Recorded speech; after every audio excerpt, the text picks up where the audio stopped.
Estimados alumnos, bienvenidos a la clase 1 del módulo 1. En este módulo iniciaremos con todo el contenido del programa que tiene que ver con la biología humana, anatomía, fisiología, fisiopatología, tratándola de hacer lo más amigable posible y atingente al curso que estamos tomando actualmente. Primero vamos a iniciar contándoles sobre las definiciones en anatomía. Anatomía humana es la ciencia descriptiva que estudia las estructuras internas de las entidades vivientes, es decir, la topografía, la ubicación, la disposición y la relación entre sí de los órganos que la componen. La anatomía se clasifica en la anatomía descriptiva, que indaga la forma, situación, composición y la relación de las estructuras. La anatomía topográfica indaga las estructuras humanas, dividiéndolas por regiones y verificando la relación que guardan entre sí. La anatomía macroscópica indaga las estructuras que se observan a simple vista al ojo humano. La anatomía microscópica indaga las estructuras por medio de lentes especiales como son las células y los tejidos del cuerpo. Esas cuatro tipos de anatomía son las que nos interesan a nosotros en nuestro curso de podología.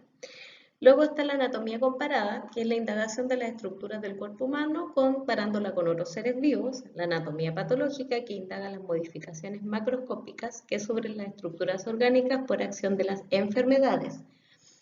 Luego la anatomía del desarrollo, que indaga las modificaciones que sufre el organismo desde la concepción hasta la vejez.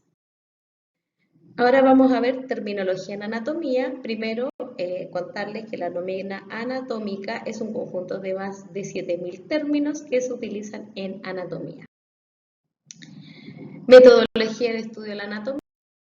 La anatomía humana se estudia en una posición anatómica estándar que se hizo necesaria para poder estudiar en forma estandarizada, como les decía, y se logre tener un lenguaje universal. Esta posición anatómica es muy importante para que ustedes la manejen, ya que de aquí en adelante todo el estudio del cuerpo humano se basa en esta posición anatómica.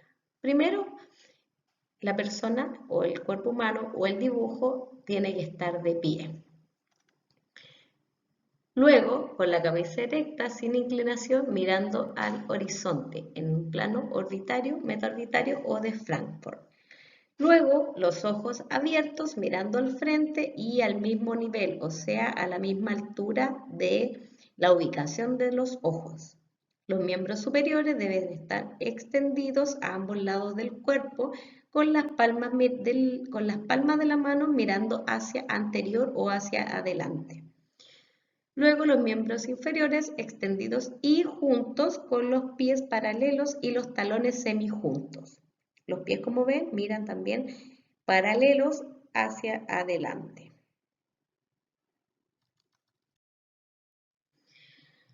Todas las descripciones anatómicas se expresan con relación a la posición anatómica para evitar cualquier ambigüedad en el lenguaje.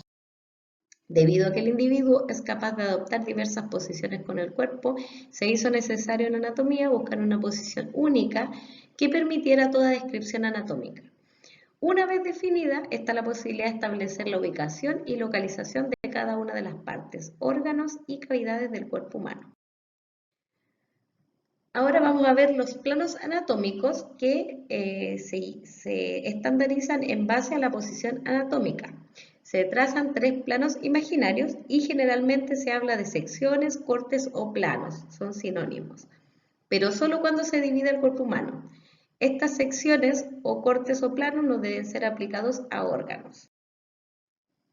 Por ejemplo, el primero es el plano coronal o frontal, que es el plano que se traza a través de la línea longitudinal media que pasa por las orejas y divide el cuerpo en 2 partes que no son iguales, una parte anterior y una parte posterior.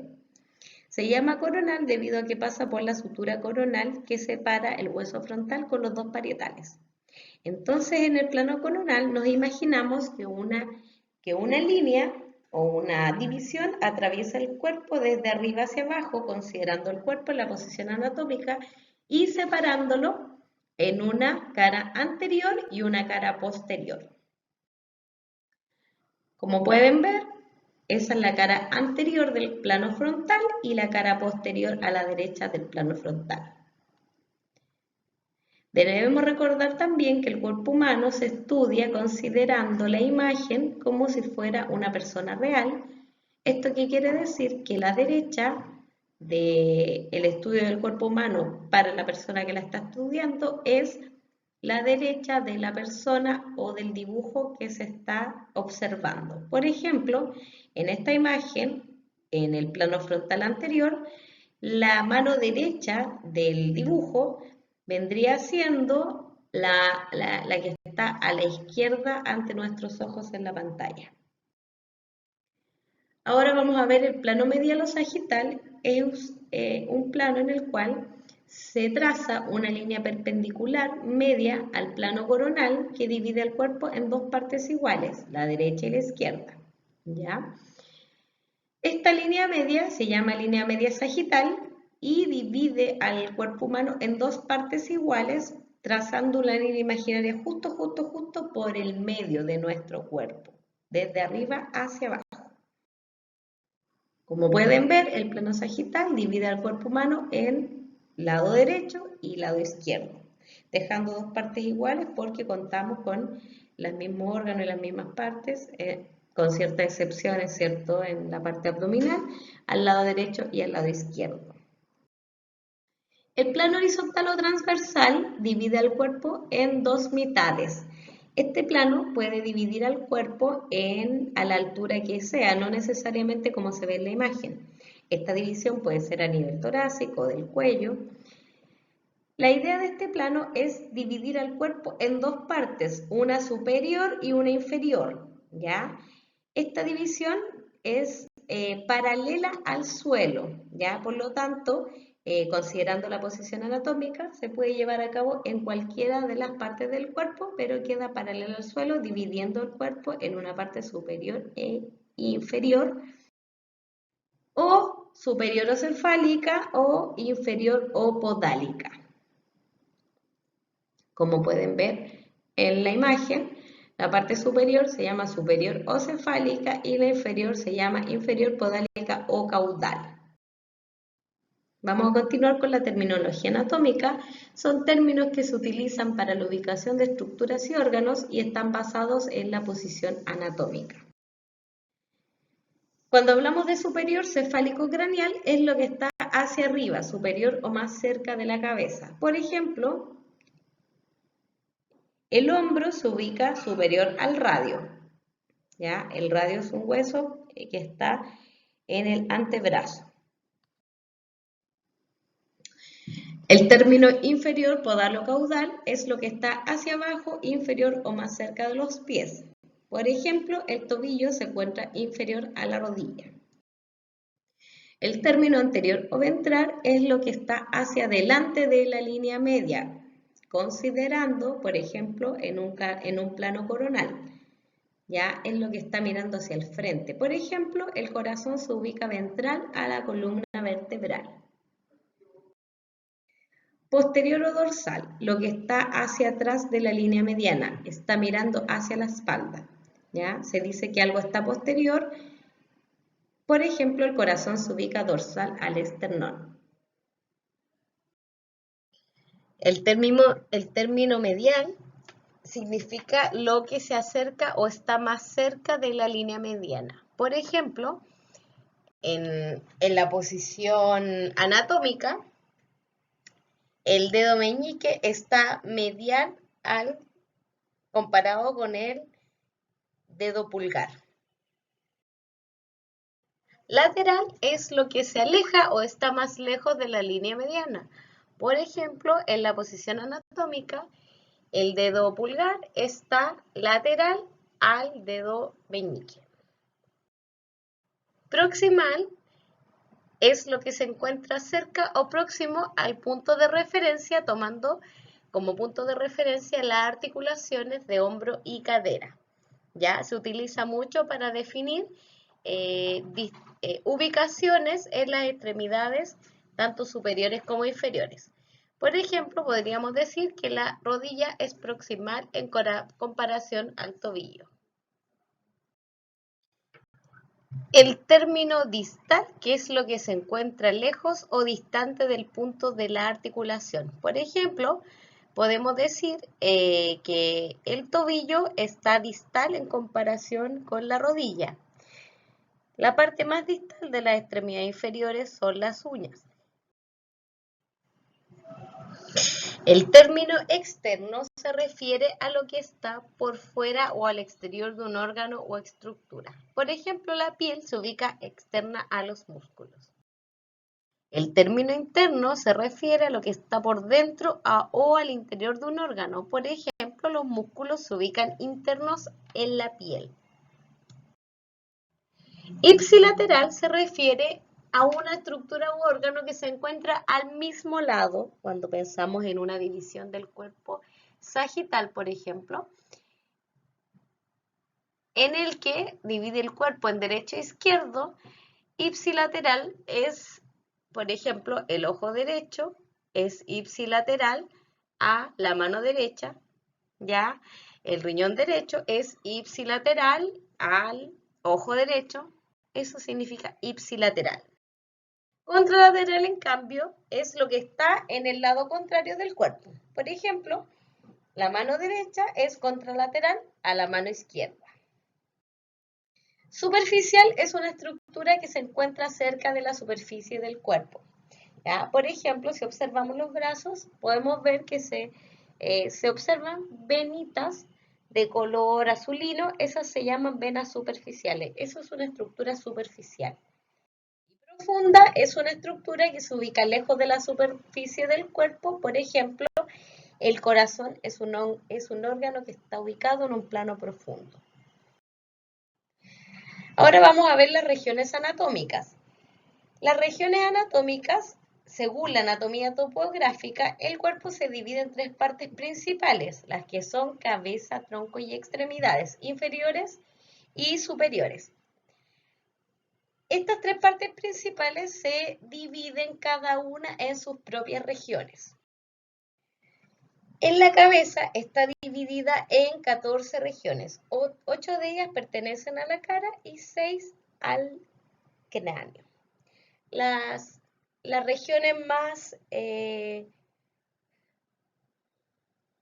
más comunes, digamos, más conocidas son la región frontal, que es la parte de que nosotros llamamos comúnmente la frente, la región orbitaria, que es todo el borde del ojo, la región nasal, que es la zona de la nariz, la región labial, que es en los labios más su borde, el perímetro, región mentoniana, submentoniana, la mejilla, que es la región que está lateral a la región labial, luego hacia el lado tenemos el región paratiroideo maseterino, la región occipital más atrás, región infratemporal, región temporal, que recibe el nombre porque en esa ubicación interno está el hueso temporal, y la región parietal.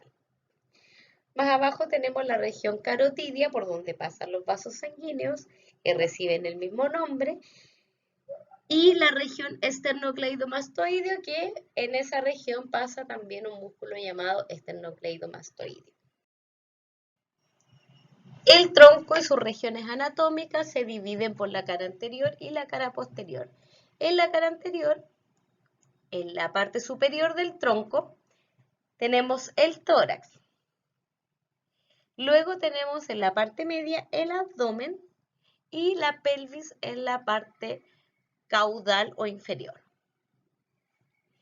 En la cara posterior tenemos los dos hemitórax, derecho e izquierdo, que terminan donde terminan las costillas.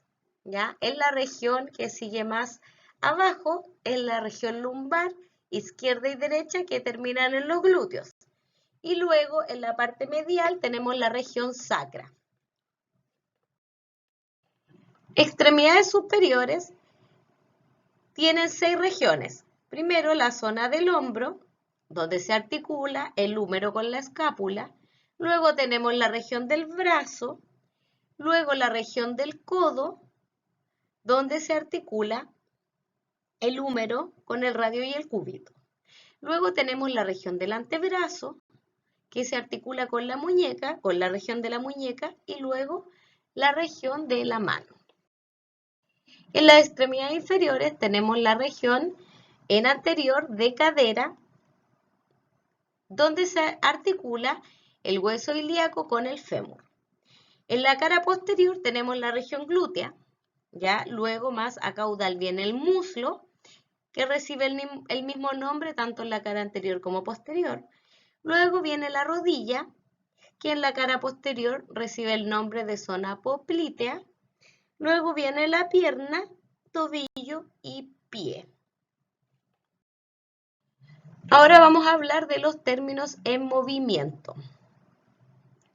El término extensión es un aumento del ángulo entre los huesos o partes del cuerpo. La extensión suele ocurrir en dirección posterior, porque si se observan al hacer ese movimiento que se ve en la imagen, en la posición anatómica, probablemente verían y se darían cuenta que la mano se movería, se extendería hacia atrás. La flexión es lo contrario, consiste en doblar o reducir el ángulo entre los huesos, ¿ya? Se da una reducción entre los huesos y generalmente en la flexión el ángulo se acorta y va hacia, el movimiento se realiza hacia adelante. Ahí podemos ver flexión y extensión donde trabajan los bíceps y los tríceps, ¿ya? Esos son los músculos que ayudan a la flexión y extensión del brazo, ¿ya? Ahora vamos a ver el movimiento de abducción. Es un movimiento, como se ve en la imagen, en el cual se separa una extremidad del eje medio sagital, ¿ya? Abducción. Si ustedes se ponen de pie y su brazo lo llevan hacia lateral, hacia arriba, ese es el movimiento de abducción. El movimiento de aducción es lo contrario, es llevar nuevamente la extremidad hacia la línea media sagital. En el caso de los pies, como vemos en la imagen, la abducción es llevar los pies hacia externo de la línea media sagital y la aducción es llevar los pies hacia interno en la línea media sagital. La eversión es un movimiento tipo rotatorio, el cual no se considera el movimiento en una superficie plana, sino que es un movimiento hacia abajo de la primera falange del primer ortejo del pie, en el caso del pie, y el quinto ortejo se levantaría hacia arriba, como simulando la postura del baile de ballet. En la inversión es un movimiento en el cual el apoyo se crea en el quinto ortejo del pie y el primer ortejo va hacia arriba. La pronación se da cuando la palma de la mano mira hacia arriba y luego se rota para mirar hacia abajo. Si ustedes flectan sus brazos, los ponen hacia adelante y tienen las palmas mirando hacia arriba, al girar hacia abajo sus palmas, ese es un movimiento de pronación. Luego la supinación es cuando ustedes vuelven a girar las palmas hacia arriba, produciendo el movimiento de supinación. Esto es términos de movimiento. En el caso de los pies, permite, debido a la menor flexibilidad de los pies, el movimiento de pronación es un poco menos acentuado. Se observa cuando una persona tiene una pisada en la cual apoya, el punto de apoyo principal es la cara interna del pie, ¿ya? A diferencia de el movimiento de supinación en el cual el apoyo está en la parte lateral externa del pie. Muchas gracias. Ahora continuaremos con los capítulos de anatomía humana. Espero que con esta clase hayan logrado comprender lo básico para poder iniciar un estudio más acabado de la anatomía humana. Nos vemos en el próximo tema.